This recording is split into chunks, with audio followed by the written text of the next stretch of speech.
Conversation. It's a lost art form. It keeps us connected. It builds community.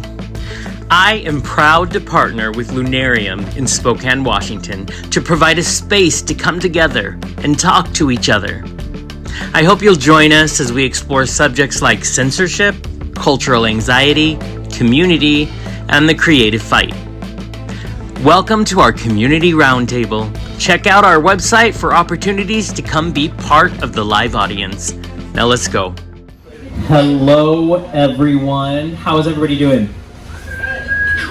I love to see so many nice people getting waved at and everything. I don't know who accidentally showed up to this lovely conversation and who did it on purpose, but in either case, I thank you so much for being here. My name is Johnny from the Queer Centric, and I'm about to give an introduction to this amazing guest that I have with me today.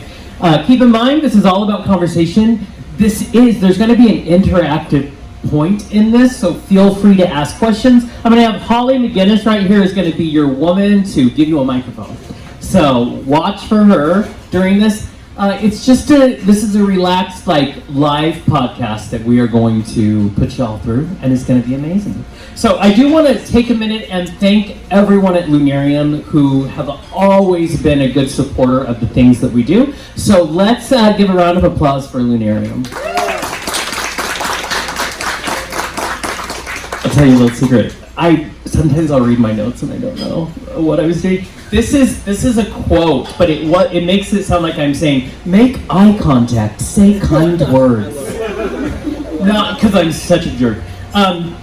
It's something we're going to talk about tonight with everything going on. So really quick, when I started noticing on our Instagram page, probably about 6 months ago, I started getting, so my Instagram page is the Queer Centric, and I learned that all of a sudden I couldn't hashtag the word gay in anything. It wouldn't connect to anything. I couldn't hashtag the word queer, and this was all pre-election. And it's still happening today, and I thought, I had hope at that time. I allowed myself to hope that things would be different than they are now. They are not, and then the election went a different way than I anticipated. And then I thought, I have two choices, and everybody in this room has the same choices. I'm afraid. What do I do to the fear? We have the choice of if we're afraid to stop and do nothing because it locks you in place, or use that same energy and use it for action. And that's the type of human I am. And I met with the people at Lunarium, and we thought, we forgot how to talk to each other. And we need to learn how to have conversations again. Tonight's subject matter is not about us knowing more than anyone. It's about us facilitating a conversation that everyone should be having. So, with that said, I want to say, he's a lifelong resident of Spokane with a passion for public service and social justice. He currently works as a senior attorney at the Spokane County Public Defender's Office. I want to say, welcome to my friend, Sather Gowdy. How are you? You can have a microphone. I am doing excellent. I'm very excited to be here. I'm just excited to have this conversation. I think, as you said, we don't have conversations anymore. And so it's moments like this, it's moments of pain and moments of fear where it's most important to have those conversations. So I appreciate you inviting me, and I appreciate you helping facilitate this. I absolutely love it, because I remember many a time when I was much younger, like 10 years ago, where we would sit in your garage and we would talk about life. I love conversation. It makes me so happy. And I thought, I'm going to see if I can convince him to do this. Because I just want to be honest. I reached out to reporters, and I reached out to friends who are in industries like social media, and no one would touch this show with a 10-foot pole, which is weird. Everybody had 2.5 months. No one would say yes. And I thought, I'm going to reach out to Sather and be like, remember me? We had a wonderful phone conversation, and here we are. So I want to start with a quote that came to my mind the other day, and I want us to start there because I think it's very important as we're in this time. I want to start with, democracy requires participation, because fascism is as easy as doing nothing. So I kind of want to get your reflection on that. Yeah, I think that oftentimes when I have these conversations or I express some of my fear about what's going on, and I use the word fascism, it triggers people, right? Automatically triggers people to say you're overreacting, Things aren't that bad. Things that have happened in the past can't happen again. And I just think it's such a slippery slope, right? I think everyone who's ever gone through those types of things, the Holocaust, other purges that have happened in the past, there was somebody who they were talking to that was saying, hey, don't worry about it, you're going to be fine. And oftentimes those are the people that don't have a lot of skin in the game. It's really easy when you're not a targeted group to say, hey, don't worry about it. It's all good. You're overreacting. But these are our lives. These are important things. And I think that when we hear those voices talking to us saying, don't worry, you're overreacting, don't get hysterical, it does induce us to not do anything, to not act on those feelings and that innate sense of danger that we all have, that we have biologically ingrained in us. Yeah. And so I think it's super easy just to not do anything until all of a sudden it's too late. Exactly. And what have horrible over-masculine men been telling women for years, which is just calm down. That's not a smart thing to say. And it's what we're doing to each other now. And here's the thing. I would much rather be prepared for things to go a certain way than to not be prepared and have it go awful. I don't know if anybody's as gay as I am, but my favorite movie of all time is Funny Girl, Barbra Streisand. The golden age of Hollywood director, Billy Wilder, was an Auschwitz Jew, came all the way over from there, and they asked him what he thought about coming over to the US, and he said, the optimists all died in the gas chambers. The pessimists all had pools in Beverly Hills, which was saying the ones who prepared, that were just in case we're going to be ready, are the ones who are alive today, the ones who just are like, it'll be fine. I have family members who are like, why are you always so loud? Because I would like us to be prepared if we're not fine. Yeah. What do you think about it? This might be the first time I've ever said this, but I think it's important to take a page from the preppers, the folks that stockpile food or all sorts of things like that. We need to be prepared, but for a higher calling, our freedoms. It is so easy to let those things slip away. Progress is not inevitable. Progress requires continued pushing forward. And I think we've seen that when we let up, when we say, Me Too happens, so we don't have to worry about this, or Black Lives Matter happened, we're good. We have a black president at one point. We sit back and we say things are good, we get complacent, and then all of a sudden, a few years later, the rug gets pulled out from us, and here we are.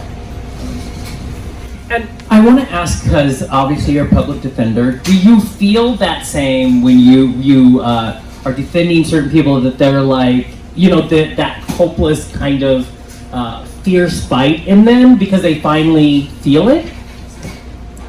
Yeah, it's tough. I think hopelessness is one of the things I encounter most often, and is honestly one of the hardest things not to take home.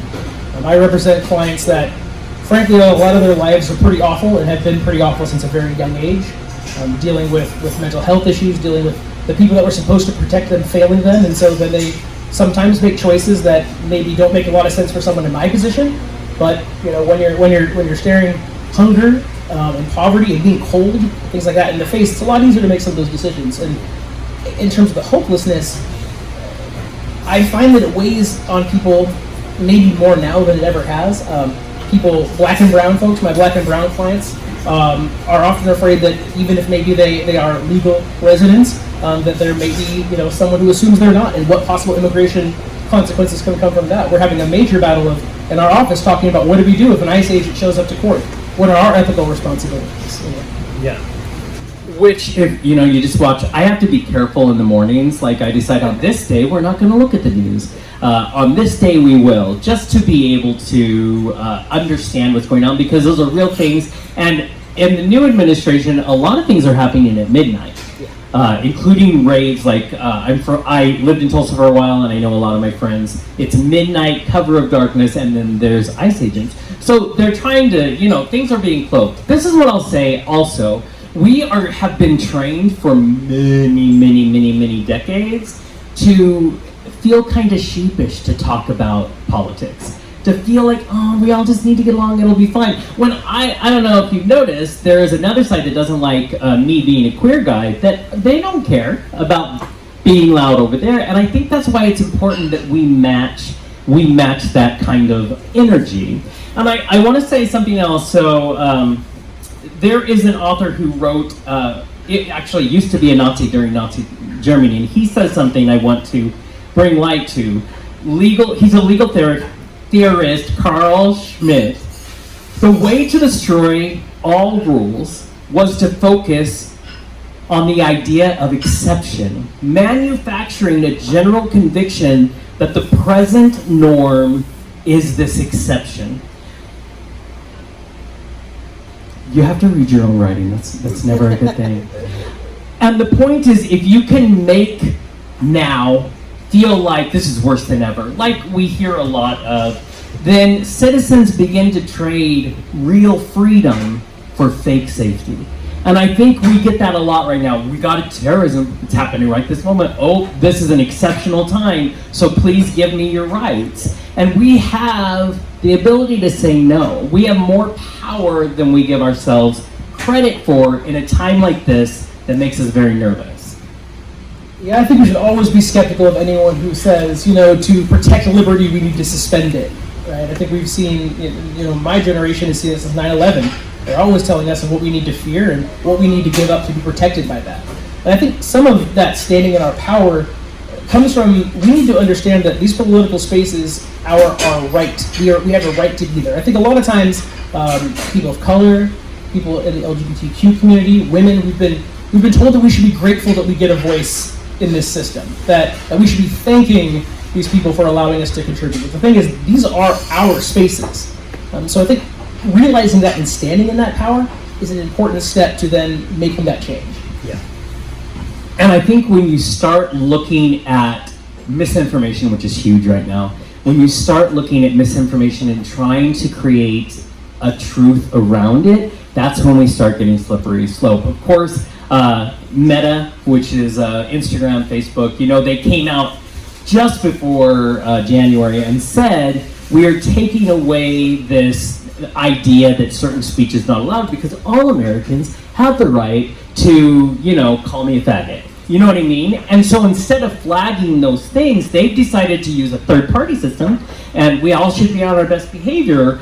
But this is where the slippery slope begins to happen, because now the more I don't say anything about that, the more I even my numbers on Instagram started dropping. So anything that I say the word queer in that's a post doesn't hit the same people that did when it was just me being silly and crazy, which I love being silly and crazy, but it makes you go, what is our, where are we heading? Do you foresee as a lawyer, what do you foresee that lawyers are going to be asked to do? We're lucky to be in Washington State. We have a great attorney general, but there are states like the one next door to us that is trying to overturn gay marriage and things like that, and it's not the only thing under attack. But how do you foresee the future of legality? One of the things despite all the great lawyer jokes that I've heard from family and friends, I'm really proud to be an attorney, because I think in the last 8-12 years we've seen attorneys be the ones to stand up and really slow down some of these, frankly, what I think evil policies and blatant attacks on other human beings. We have attorneys that I know that go down to the bus stations and inform people that, no, you don't have to talk about your citizenship status. That, if they stop you, you don't have to answer questions. I'm constantly talking to my clients and saying, the Supreme Court has ruled that cops can lie to you. It's a legitimate tactic they can use. Don't talk. There's nothing you can argue better on the street than you can argue in a courtroom. I think that you're absolutely right. We live in a great state. We're very fortunate, all of us, to live in a place that does value our protections. What I'm worried about is going to be federal overreach. We have a lot of protections here that the feds, frankly, don't need to go by. That new, is it Rankin? Yes. That just passed that now says that demanding the detention of people not that have been convicted of crimes, but that have been merely accused of crime. And I'll tell you for a fact, that I've seen in my job every single day, there's literally nothing you can do to prevent yourself from being accused of a crime. I can't tell you how many times I've been pulled over in Spokane because my car matched the description. I'm sure it did, So I think we should be very wary when we have these encroachments on our due process rights, on basic procedure. And I'm proud to be a part of a profession that is educated and equipped in a unique way to be able to fight that. You're going to be very busy with a lot of work. And because I don't foresee, we have just begun, we've just made it through the month of January. And there are a record number of executive orders. Here's the other thing.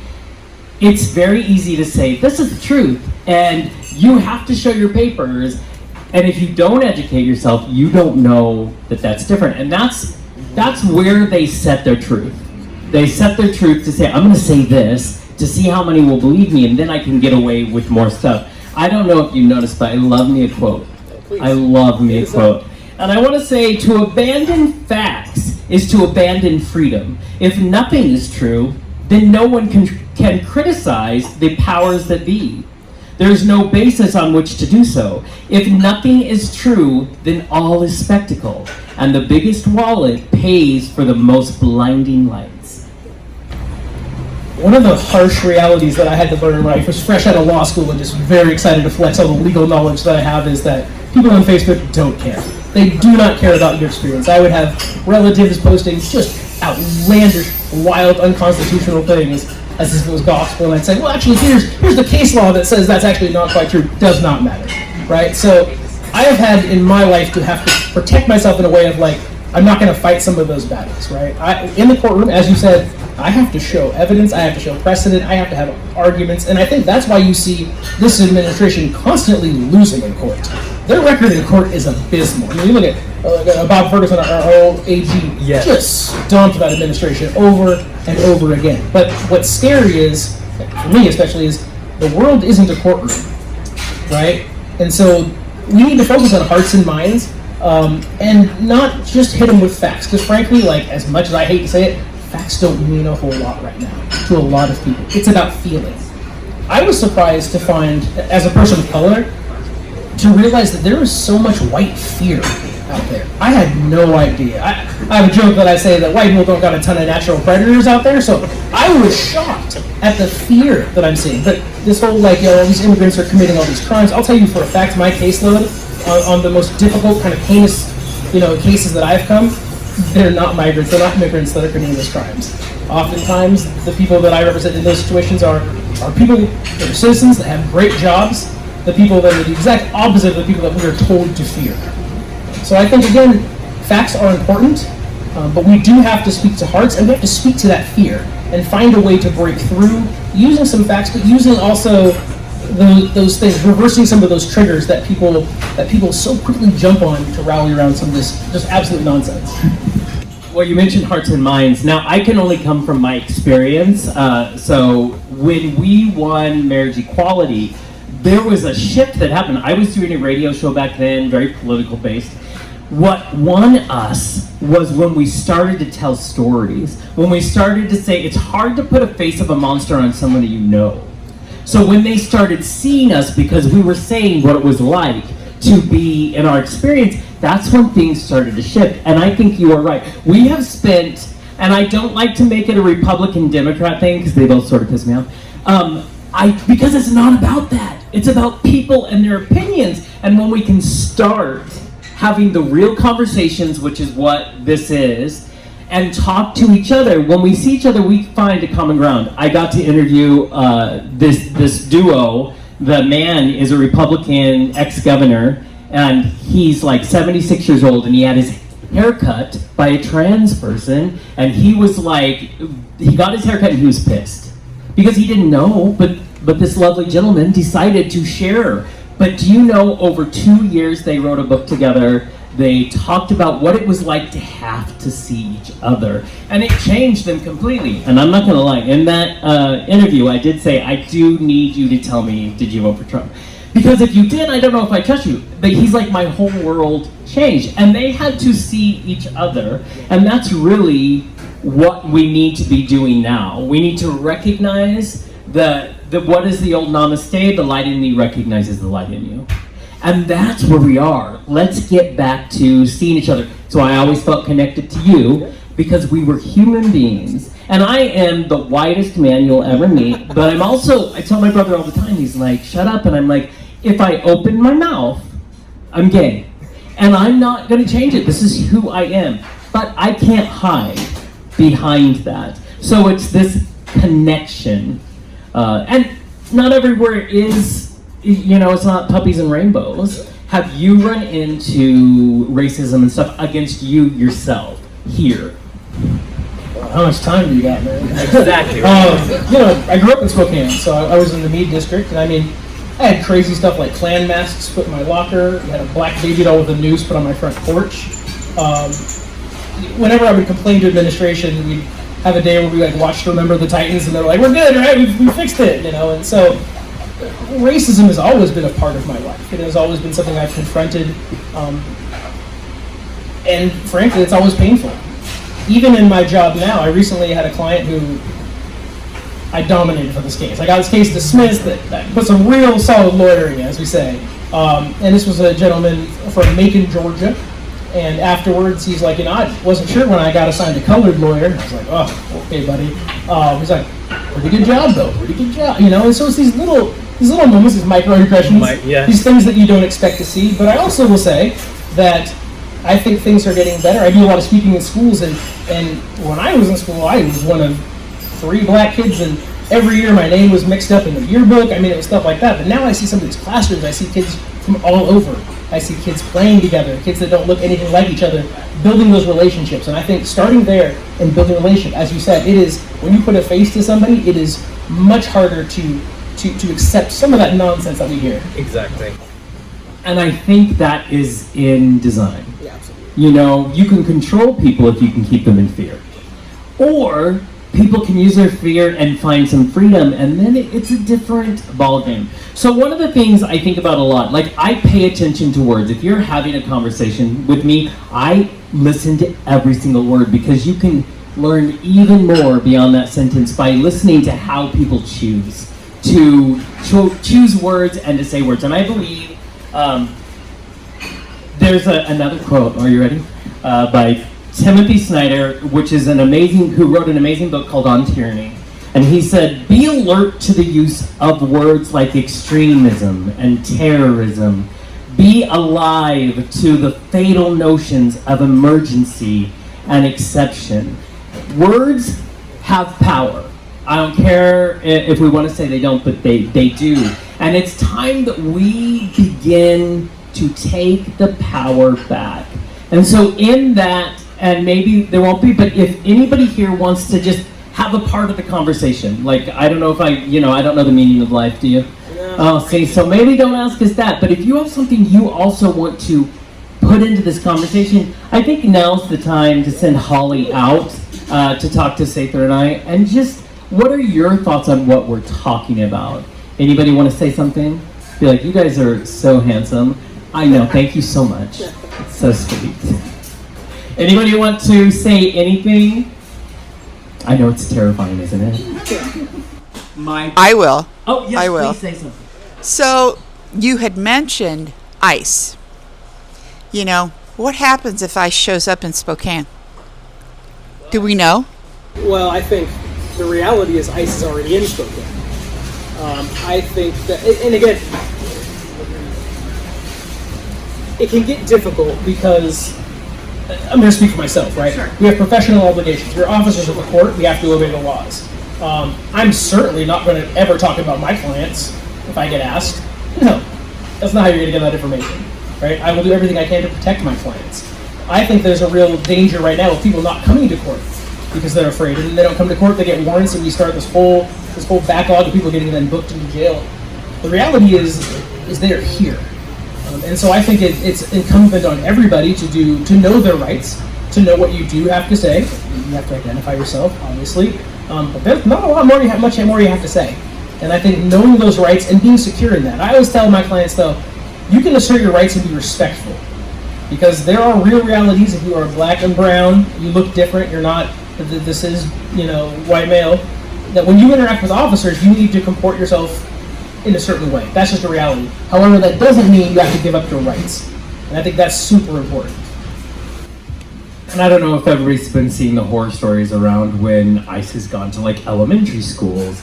What can children do to feel safer? Do they have to have papers with them, which sounds very much like Nazi Germany? But what would you tell kids? I know there's somebody in this room who's more qualified to talk about that than I am, but I'll give it a shot. I think these are important conversations to have with our kids. well, I don't have kids, but with kids, I think that equipping young people with the information they need is super important. When I was a kid, I remember when I turned 16, my parents sat me down and were like, "Say, you're going to start driving. We need to have a talk about what happens when you eventually get pulled over. And you don't have to like the status quo, you don't have to like how it is, but you need to be informed, because if you're not informed, you have absolutely no chance." I think this is important that administrators talk amongst themselves. How are they going to protect kids? Right. And maybe be honest, with the kids about what's going on to some degree. And again, I don't work in schools. Right. I'm sure I don't know. I know there are some qualified people in this audience, but I would say that, like, being honest. We have to live in honesty. We have to live in truth. I feel like you actually know there are people in the audience. Who maybe Holly can go talk to really quick that has advice for kids? Anyone? I'm looking at this table, right? We all know it's over there. Anybody have experience, like, what would you tell your children? Kids are scared. And do they need to keep their documents, or how would you suggest? Anybody? Anyone? I know I don't know enough to tell my niece and nephews what in the hell, but they're, like you said, they're white, so there's that. I was pulled over for the first time in 20-something years last night, and what was fascinating was when he came up to me, like, you're not going to know, nothing. If I don't open my mouth, I'm just some straight white dude. Comes up, and the minute I start talking, I get it, I got the gay accent going on, and I'm fine with it. And first thing that comes out of his mouth is, when was your last sip of alcohol? Because he was sure I was drunk because I have a lisp. I'm like, and I had to say, well, I don't drink, so I don't know what you're talking. I had just left work. And I was like, I work at a dentist's office. Sometimes I want to drink, but we don't drink there. So the fact is, more of those things are going to happen. And I think more people who think they're safe are less and less safe. I also think it's important for the folks that are safe. This is a real moment to step into your power and use that power to help others. I'm going to spotlight my little friend over here, Lacey. Lacey is 11 years old, and Lacey is an incredible person. And a number of years ago, Lacey spoke at her school's school board meeting. And I'd never been to a school board meeting, and I don't intend to ever go to a school board meeting again. It was wild. Yeah. That's where I kind of first started recognizing some of that fear out there that I didn't know really existed. But Lacey got up and spoke. She actually had to stand on a recycling bin because she wasn't quite tall enough to get there. But Lacey spoke, and she spoke real truth. And she spoke about protecting students that don't look like her. And I can remember that when I was getting bullied at school for the color of my skin, I remember those other students who stood up for me. The ones that would stand right next to me and say, "You want to do this, you got to get through us too." They didn't have to do that. I think there's few things in life that are more important than standing up for somebody when it does you no benefit.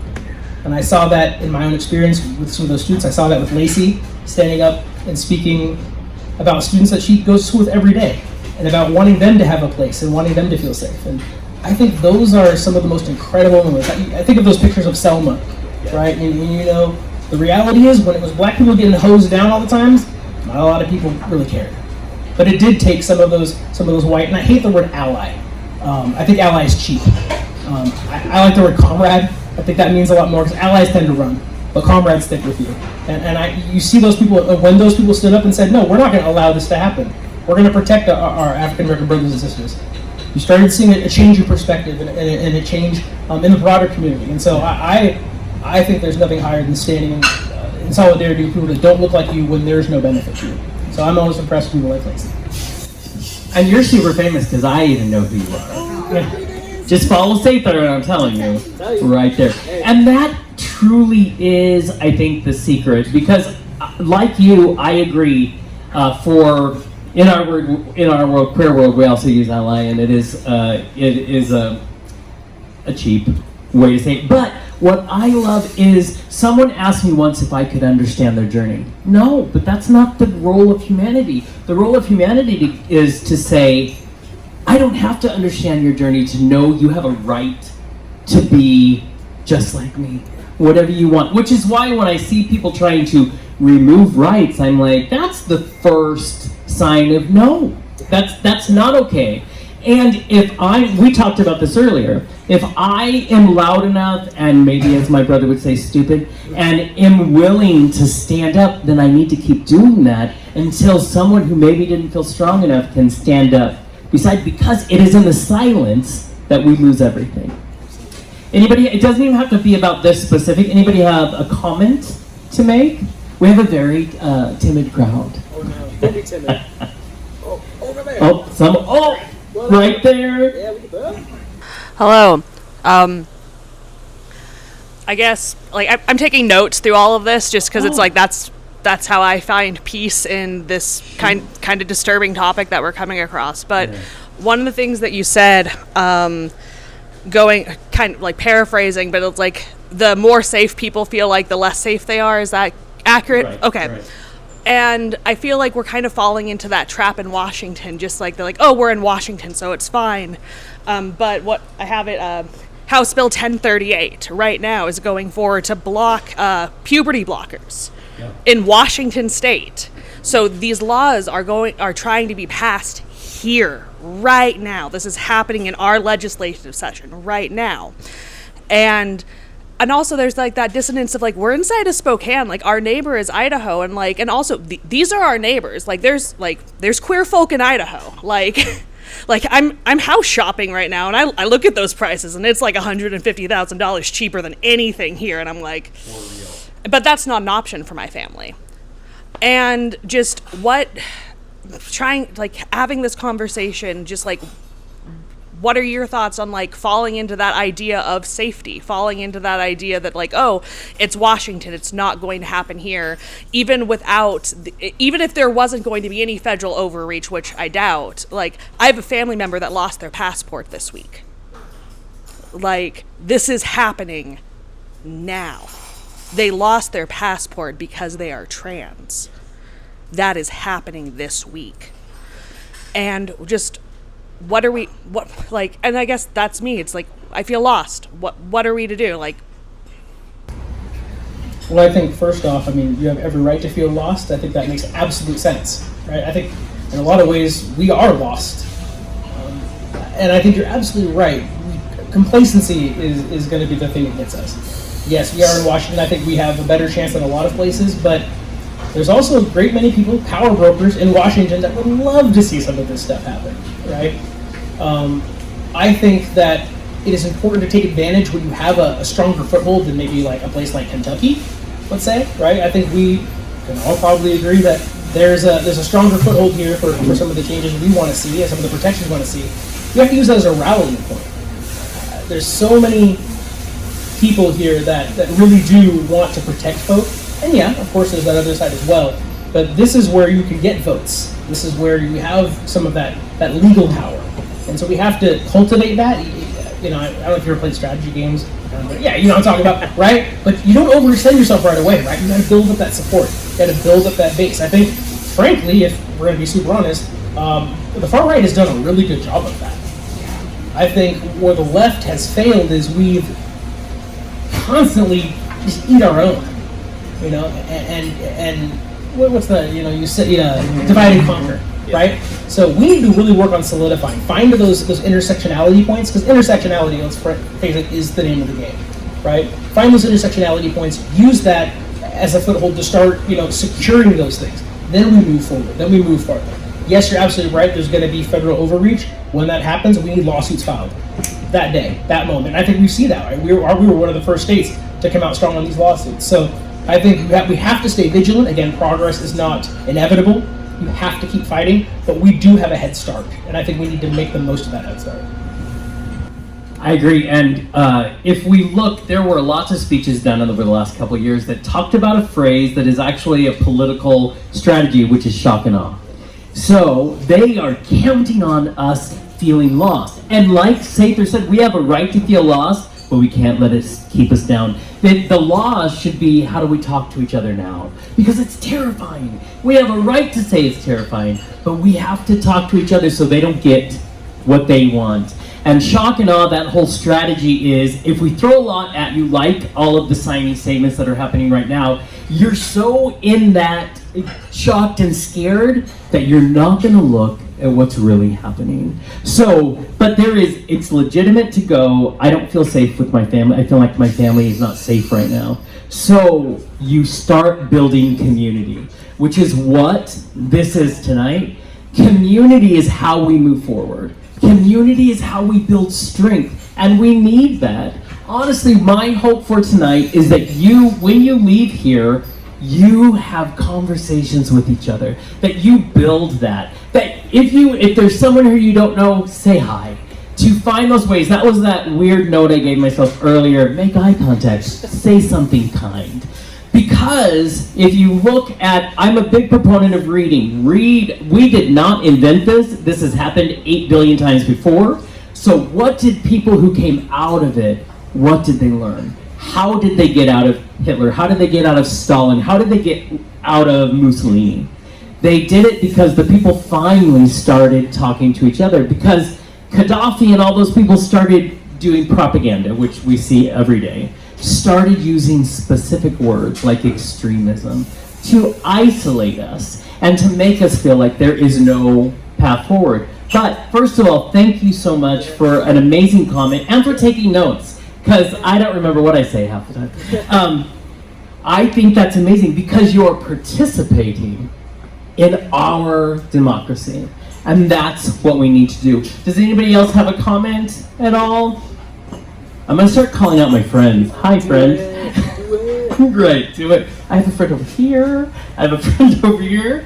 When you look at the world around you in Spokane, we're great in Spokane, but we are still very red. You know what I mean? We're not in Seattle. Seattle's a different world. But like you said, even on Seattle on Capitol Hill, and it's not the first time anti-trans, anti-gay laws have been tried to push through. Like, they're still there. They're still part of it. But we have been lucky so far that they haven't got traction. What happens when they do? You know what I mean? Just some addition. I just think your comment about community is something that really resonated. I think of, you hear stories throughout every time of major strife. I just think the Holocaust one is, you hear stories about in a place where the laws were against people, or the entire state, the whole entire system of everything was, you did have communities, you had people that would shelter people, that would protect people. And again, I think that's where we're going to see a lot of this ICE stuff going on, is communities have to stand by these people that have been our neighbors, that have been our friends, our co-workers, people that work in our buildings, whatever it may be, see them as people and decide that, no, they are valuable parts of our community. I have a hard time accepting that a piece of paper determines your value in my community. I'll never believe that. And I think we need to find that community and protect those around us. Yeah. We have to all stand up. Yeah. There is a gentleman who has all of these, like a newsletter and all these things, and he said something that I found interesting. My background is I am the son of a Southern Baptist minister. I came out before there were any rights. I was fired from a job. I was a manager, and they could say to my face, it was because I was gay, because there was no recourse. I called a legal company Land Illegal out of LA, and they said, we can definitely take this, but you need to understand the cost it will be to you, because we will not win, and it will be just a status, how can we build on that law? And then I was in my doctor's office, and he had been my doctor for 3 years, and he found out I was gay. And I had sat in his office for 3 years with Bible quotes all around me, and he dismissed me because I was gay. And he was so arrogant that I had him leave me a voicemail. I told him, insurance is curious. And on my voicemail, he said, because I will not support you as a gay man. I'm like, I know there's no laws, but you're kind of stupid to say that. Land Illegal took that case, and I took it too. And I paid a price. And I was kicked out of my home, and my parents told me, we cannot support you through this, but we did it because we had to, right? So that's what community is. I found a community that was like, you may not have the people that you thought you would have your whole life, but we're gonna come here, and we're gonna surround you. That's when I learned. I marched, I did it all, because no one was going. I lived in my car for 4 months because no one was going to do it. So we have to. And if we sit here and be quiet, not asking questions, but if we sit here and we just let things happen, that's when things happen. And so we have to be aware community-wise and world-wise, and we have to do something to make sure that slippery slope does not become our new reality. I would also say never underestimate the power of being a pest. That might be just my criminal defense attorney thing, but I will die on some ridiculous hills just to make you do a little more work. Because I think in times like this, when these slippery slopes slide very quickly, be a pest, be a nuisance, call it out, file lawsuits, march, stand in the way, film. You have that constitutional right to film, public servants in the course of their job. Do that. Do everything you can to be a stumbling block towards this kind of tyranny. Holly, did you have a question or comment? I was just going to say, you just defined a social worker. That's right. Yeah. So today is not about, my dad used to say that I was nothing like him, but let's face it, he was a minister who pounded that pulpit.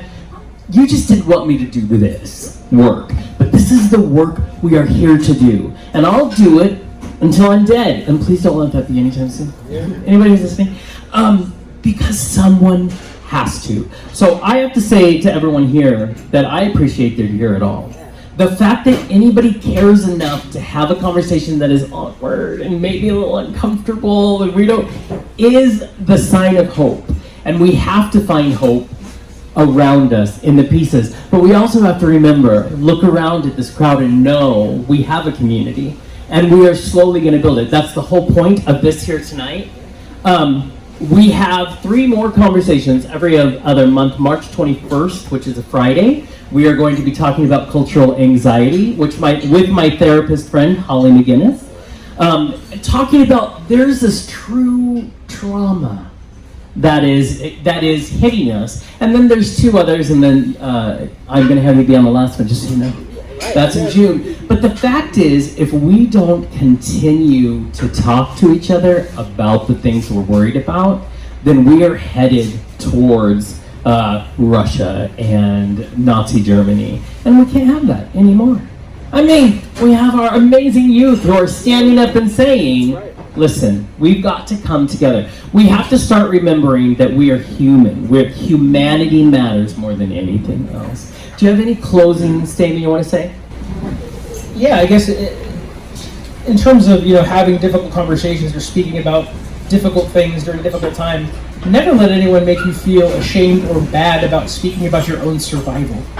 You have every right to discuss your own survival, what it's going to take, what you're going to need to do, what you need from the people around you. You can't be silent about that, nor should you ever have to be silent about that. So I think these things are important. I think it's important to have conversations all throughout our lives and to say, this is what I need from you. You say you are my friend, you say you're my ally, whatever it may be. This is how I need you to show up. Be specific. It's your survival. There's no being timid about that. I think be specific and say, in my family there's an unspoken rule. Now that my family didn't speak to me for 10 years and I had to make a choice of how we would move forward, and my brother knows that the only way we can move forward is if we never discuss politics. Nobody else in my life gets that out of jail free card, but if you want us to have a relationship, but he also knows the minute you step over that line, for me, we're going to have words, and I'm going to have to cut that out. So first of all, make sure your safety is first. Make sure your mental health is first. Don't watch the news every day, because it just will wear you down. Decide, what are the subject matters I must know about? Don't overwhelm yourself, because that's what they want. They want you to stop. But keep having these conversations, because we need those more than ever. Did you have a comment? Yes, I do. One thing that happens with discrimination often is that it's veiled. It isn't direct. So, for example, the other day with the mid-air collision in D.C., I speak from experience. Something as small as an alligator, a wasp, or a small child in the cockpit can cause a plane crash. Yes, each of those has happened. But the claim that diversity, equity, and inclusion can cause a plane crash, that aircraft doesn't care who the pilot or the air traffic controller sleeps with. It doesn't matter in the slightest. How do we unmask this veiled discrimination? and make sure it's called a spade when it's a spade. I think that, and I'll say mine, and then I'll have you answer as well. I think you say it right there. You call a spade a spade.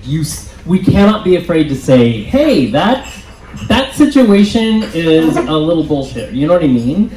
Pardon my French. We cannot be afraid to speak truth, because it is in the I'm afraid to speak truth, I'm afraid to have this conversation. That's when the lies take hold. So that's what I would say. You have to be willing to stand up. Oh yeah, if it's absurd, you call it out for absurdity. But I also think, and this is something somewhat related that I've been thinking a lot about, because this era that we are in will pass. You know, it will. It always does. History is cyclical. And there will be a time where these folks lose. And my question is, what do we do to bring people back into the fold so that this doesn't continue to happen? I think one of the stark realities of history, is after World War I, the Treaty of Versailles, where the Allied powers got together and just destroyed Germany as much as they could. And what they did is they built a future enemy. There are a lot of people out there that are joining on to this oppressive movement because they are afraid. The times have changed. It is scary to be, I'm not a person who loves change all that much, I'll be honest, I like my habits. And there are people that is extremely traumatizing for. And so I took a class once, an interpersonal communications class. And one thing that stood out to me was a phrase, you need to do what comes unnaturally. I love an I told you so moment more than maybe anything. And when this passes and these people are made to be the fools that they have been, it's going to take everything for me and probably a lot of you not to say, yeah, told you so, you're dumb. But that's the thing is, we need to not just think about now and the safety now, but preserving that safety and that progress in the future. And I think that's going to require us to call those things out, but also in a way that doesn't isolate people more. Because the more isolated we are, the less community they have, the easier this is to happen. So it sucks to have that burden. It sucks to be the person that has to think about, how do I reach to these people, even these people that don't like me, that don't care about my freedoms. But the fact is that ultimately we have to come together. And that's going to take work. And I think we, the people that have been marginalized historically, are uniquely equipped to be able to do that. And I think we have a lot of skin in the game. Yeah, a lot. I have to say, a therapist once told me, actually like a week ago, said, well, you need to be kinder. And I think I'm pretty kind. I just call stuff out. She goes, because remember, that fatigue, that compassion fatigue is a thing. And I said, that's great, but we don't have time right now. Go have your compassion fatigue when we are finally safe. When the first time Trump was elected, I'm not 20 anymore, and I'm sitting on my couch and I'm like, but it feels so good on my couch. But guess what? I don't have the luxury anymore, because now I'm being called back up to be the loud person I am, and so we have to choose that that's more important. That's more important than my comfort. And so, compassion fatigue is a thing. You don't think I have it? I have it. But guess what? It's not the time. This is not the time. So I call people to, let's do something. Let's be loud. Let's have more events like this around the community, and let's keep talking. And to be fair, I'm not the therapist he's talking about, because I would have never said that. Yeah. So, just so we know. No, you're my favorite therapist. I know. It was a different therapist. I know. Who knows I'm spicy and will have something to say. I do want to say, so really quick as we wrap up here, I do want to say, please, for more information, you can go to thequeercentric.com. You can follow me on Instagram and do that, because my God, I am amazed at how they don't want me to see anybody on there. And I also want to say, tooting our own horn, tomorrow we start the release of 31 Days of Protest. We did a photo shoot, and we did it about joy and about you can't silence us, and we did it with community members, body positivity, community members just wanting to do this. I am so proud of the people I got to work with and got to meet. And this is part of, for once a day, for every day, we are just trying to bring attention. And so they'll be released on our Instagram or our website. But the most important thing about it is just to start talking. Just to start talking, which is what this is about tonight. I hope you enjoyed my amazing friend, Sather Dalia. I love you so much. Surround yourself with people super smart, because then you look sort of okay. You're like, oh, he's somewhat smart. So thank you for being here today. Please be part of your community. If you want to come to our next one, like I said, it's March 21st. We'll talk about cultural anxiety, which is a true thing now. And we're always talking. So until next time, thank each and every one of you for being here.